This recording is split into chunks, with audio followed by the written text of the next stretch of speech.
Well, back to School of Joy. Today's lesson, marketing. Marketing that actually makes sense. We're diving deep today into the 22 Immutable Laws of Marketing by Ries and Jack Trout. Think of it as a crash course, right?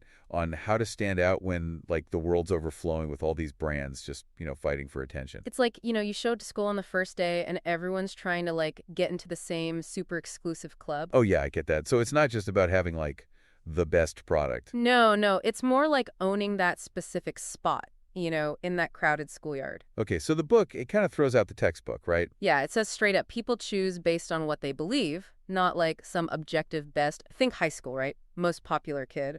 Yeah, Not always the smartest or, even the most talented, right. but their reputation, that perception, it kind of shaped the whole social scene, right? Totally. So first impressions, they really do matter. Absolutely. Like planting your flag in the customer's mind, that's powerful. Think Charles Lindbergh. Oh, yeah, first solo across the Atlantic. Everyone remembers him, but who is second? Exactly. No one remembers poor Bert Hinkler, even if his flight was like technically more impressive. So it's the law of leadership, right? Be first or be forgotten. Think about brands you use. How many were like the real pioneers? I bet a lot of them weren't. What if you're not first, though? Don't worry, there's a strategy for that. Amelia Earhart, remember? Uh-huh. Not first across the Atlantic, but first woman to do it solo. Bam! New category, instant legend. To start your own club. Exactly, like Michelob beer. Not the first imported, but the first high-priced domestic. Clever, huh? Yeah, that is smart. This all kind of hinges on perception, though, right? And those could be tough to change. Like, try convincing everyone the quiet kid is the life of the party. Oh, yeah, once a perception's set, it's concrete. That's a law of the mind. Remember Wang computers? They were like the word processor. But the world shifted to PCs, spent millions rebranding, but outdated. So first impressions are key EY.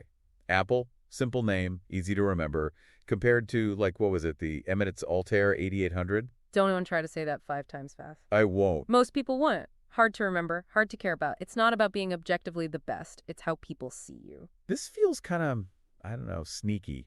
Can a mediocre product win just because it's, like, marketed brilliantly? It's not about being sneaky. It's about strategy. People buy on what they believe, right? And that's not always just the facts. Like, everybody knows Japanese cars are reliable. Is it always true? Maybe, maybe not. But that perception, it's powerful. It's like a battle for, like, legitimacy, right? Yeah, the brand that owns a concept, they can make competitors look like pretenders. Whoa. So how do we, like, actually do this? Let's get tactical. The laws of focus and exclusivity.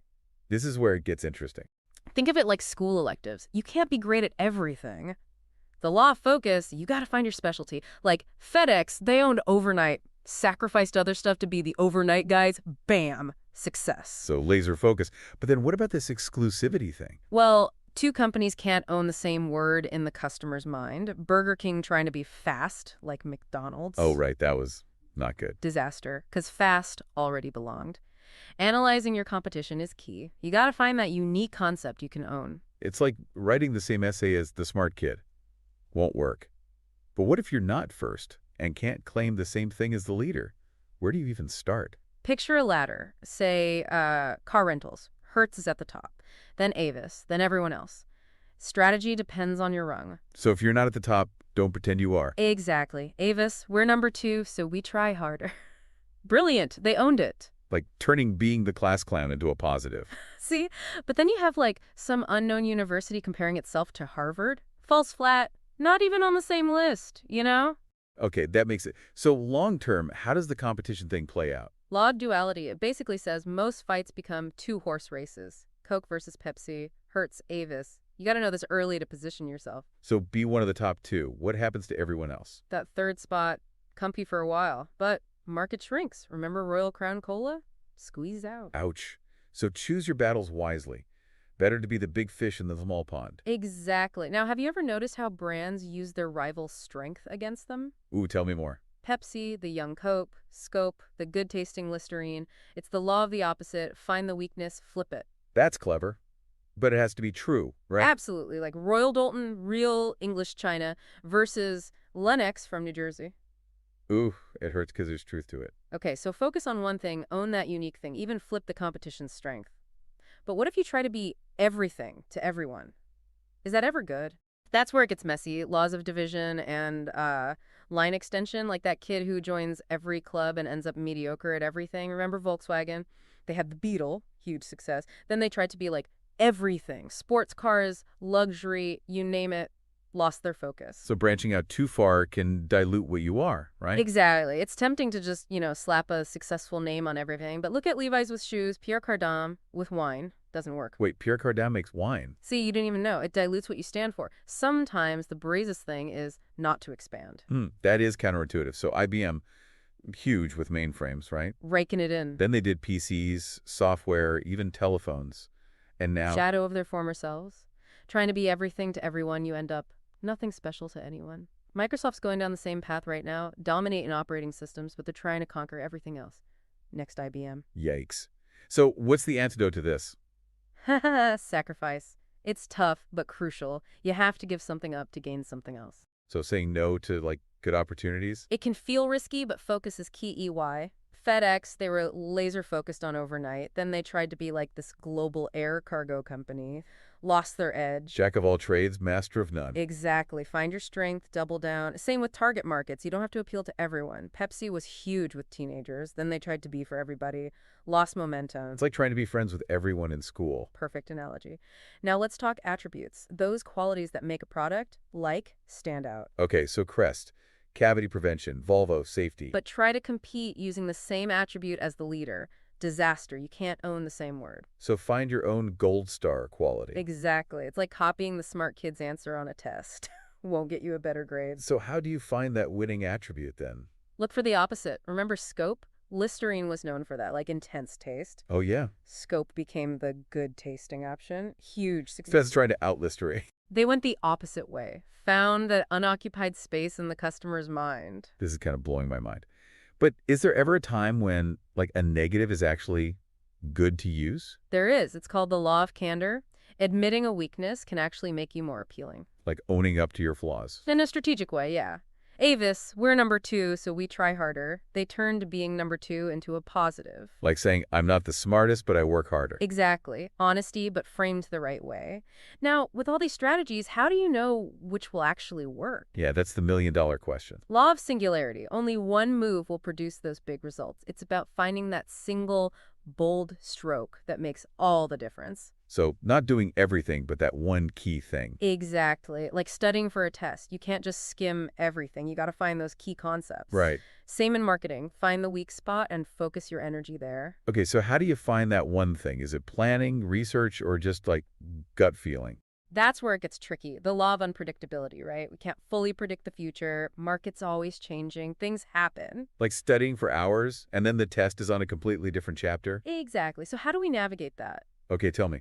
Flexibility. You got to be able to adapt. So not a rigid plan, but a direction and the ability to, like, change course. Exactly. Like driving. You have a destination, but got to be ready for detours. It makes you think about all those companies that, like, failed to adapt. Think Blockbuster, kings of video rentals, but they missed the shift to streaming. Ouch, yeah.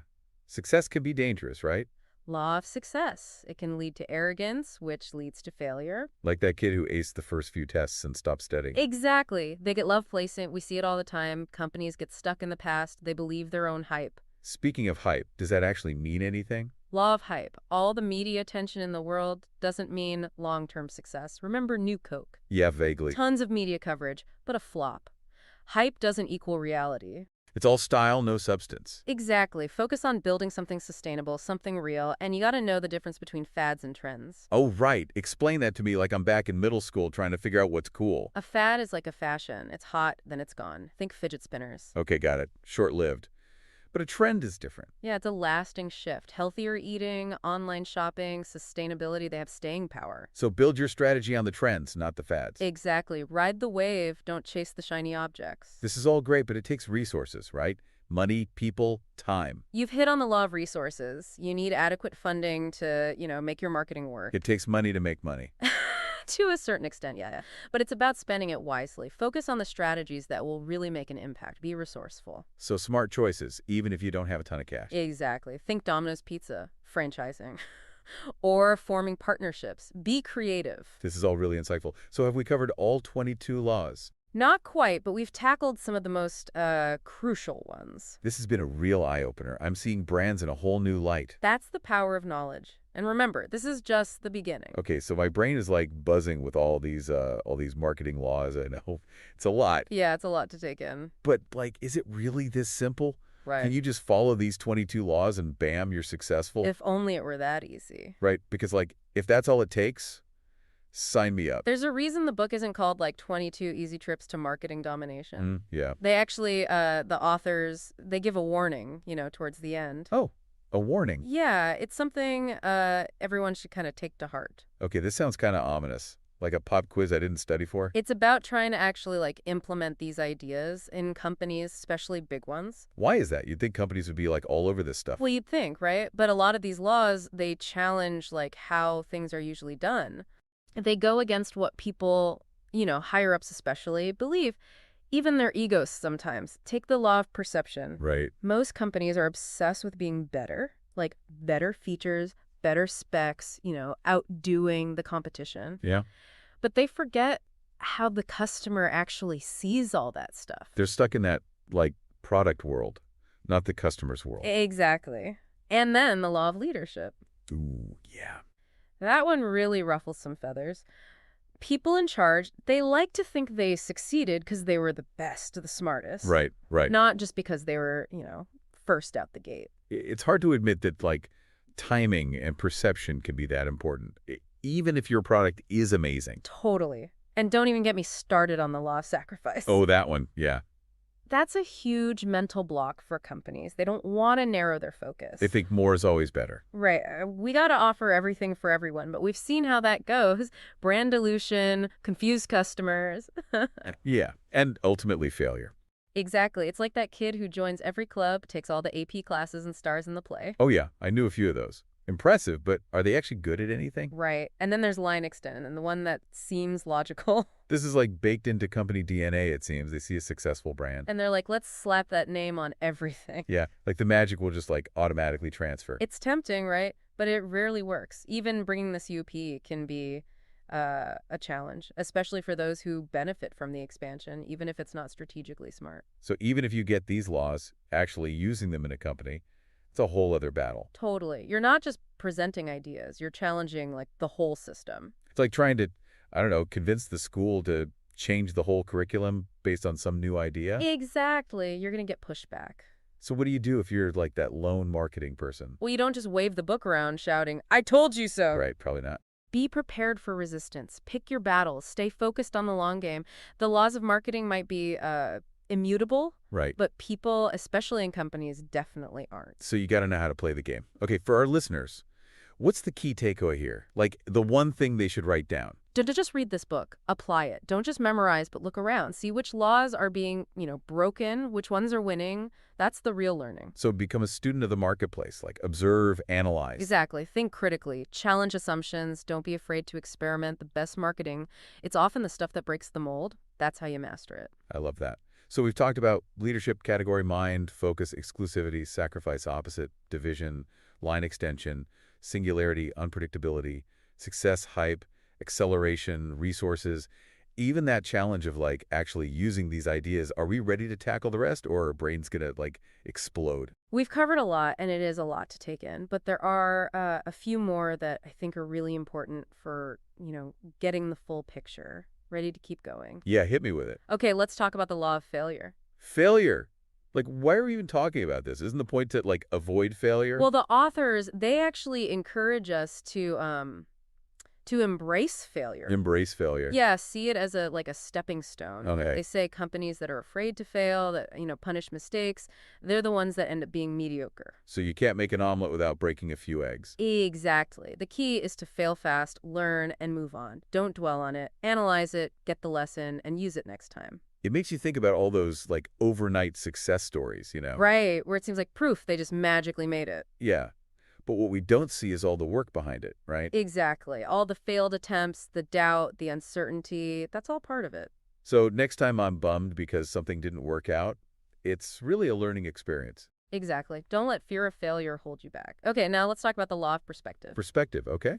This is about thinking long term. Marketing takes time. What seems like a good idea now might backfire later. Like those crash diets. Quick weight loss, but then you get it all back. Perfect analogy. It's about playing the long game, building something sustainable, not chasing quick wins that might hurt you later. So patience is key. Definitely. Foresight, too. It's like planting a tree. You don't expect it to be a giant oak overnight. You got to nurture it. Exactly. Same with the brand. This is making me rethink everything. Okay, what else is there? The law of the hammer? Sounds aggressive, but it's really about focus. It's better to be a master of one tool than to have, like, a toolbox full of stuff you barely know how to use. So find your strength and, like, really get good at it. Exactly. Find your hammer and swing it with confidence. Okay, that's a good visual. It makes me think of all the different marketing tactics. Social media, email, content, SEO. Right. It can be overwhelming. But maybe it's better to just pick one and really become an expert. Exactly. Don't spread yourself too thin. Find your hammer, the one that really works for you. Okay, so simplification, focus, this is powerful stuff. What else? The law of context. Everything is relative. What works in one situation might be a disaster in another. Don't just copy what someone else did. It's like you can't wear the same outfit to a wedding and a funeral. Exactly. You got to understand your market, your industry, the whole context.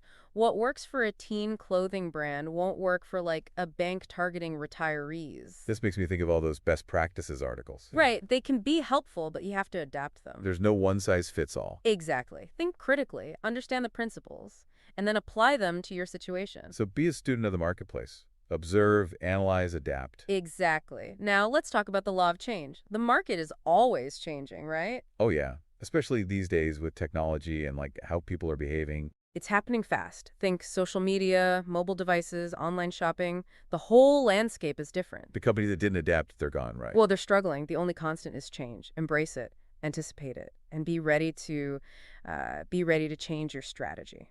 Agility is key. Flexibility. Definitely. Be curious, experiment, keep learning. This is great. Okay, what else? Let's talk about the law of mortality. Mortality. That sounds kind of, Morbid. yeah, a little bit. It's about realizing that even the most successful brands, they don't last forever. Whoa. So nothing is truly permanent. Not even in marketing. That is kind of depressing. Why even bother then? It's not about being depressing. It's about making the most of the time you have. It's about legacy, building something that matters, even if it doesn't last forever. So not an empire that will stand for centuries, but something meaningful. Exactly. Think Coca-Cola, Disney, Nike. They've been around for generations, but they haven't clung to the past. They evolved. They adapted. So it's about more than just a product, right? It's an experience, a story. Exactly. And that brings us to the law of substantiality. This is about, like, having a solid foundation. Successful brands, they're built on understanding what people need and a commitment to delivering real value. So it's not just about like flashy campaigns or slogans. Right. It's got to be more than that. It's about substance. Okay. It's about serving people, not just selling them stuff. This is powerful. It's about a brand that people really believe in. Exactly. A brand that stands for something, that leaves a positive mark. Wow, this has been amazing. It's a lot to take in. I feel like I just got like a mini MBA in marketing. Remember, these are just guidelines. The real work is applying them, experimenting, and never stopping learning. So what's the final piece of advice you'd give? Don't be afraid to break the rules, to think differently. The most successful brands are the ones that push boundaries and take risks. That's inspiring. But, yeah, the authors warned about implementing these ideas in companies. What if you're in a company that's, like, resistant to change? It can be frustrating, but change starts with individuals. Maybe you can't change the whole company, but you can change your work. So lead by example. Exactly. Show them it works. Focus on what you can control. You might just inspire others. That's a good point. You can still make a difference. Absolutely. Don't underestimate your own power. You might be the spark that starts the fire. I love that. So we've covered like a ton of ground today. Yeah, it's amazing how much depth there is to these seemingly simple marketing laws. They really make you look at like all the brands around you differently, you know? It's not just about knowing the law themselves, though, right? Right. It's about actually applying them, going out there and seeing how they play out in the real world. So like we've been given this secret decoder ring. Exactly. And once you start using it, Yeah. you'll never look at brands the same way again. I love that. So for our listeners who are like ready to put all this into action, Yeah. what's the best way to actually start using these laws? Well, first, take some time to just, think about what we talked about. Okay. Which laws really stood out? Which ones maybe challenged, like, your old way of thinking? So like review your notes after a really good class. Exactly. Then pick one or two that you can, like, start using right away. Okay, got it. Maybe it's the law of focus, really narrowing down to become an expert. Right. Or maybe it's the law of the opposite, finding that unique angle that like shakes things up. You got to find those aha moments and turn them into like something real. Absolutely. Once you've got your focus, Yeah. start looking at the marketplace through that lens. Okay. The brands you love, the ones that are failing. Ask yourself which laws are at play. It's like the whole world becomes a marketing case study. Exactly. The more you do this, the more it becomes like second nature. It's like building that marketing muscle. Yeah. Don't be afraid to experiment, to try things out, and even to. Mess up sometimes. Yeah, it's all part of the process. So marketing is really about like building relationships At its core, absolutely. with customers, with your audience, with everyone. It's about creating something that, it really means something. Something that connects with people. Exactly. And if you can do that, you're going to build a brand that lasts. This has been such a great deep dive. I'm glad you think so. It's not just about marketing, it's about perception, focus, and building something like truly special. It's been great exploring all this with you and with our listeners. So, class dismissed. Go out there and use these laws. You might just change the world one marketing move at a time. And never stop learning, okay? The world of marketing, it never stands still. So stay curious, stay adaptable, and keep pushing those boundaries. Well said. Until next time, stay curious and keep exploring the amazing world of marketing.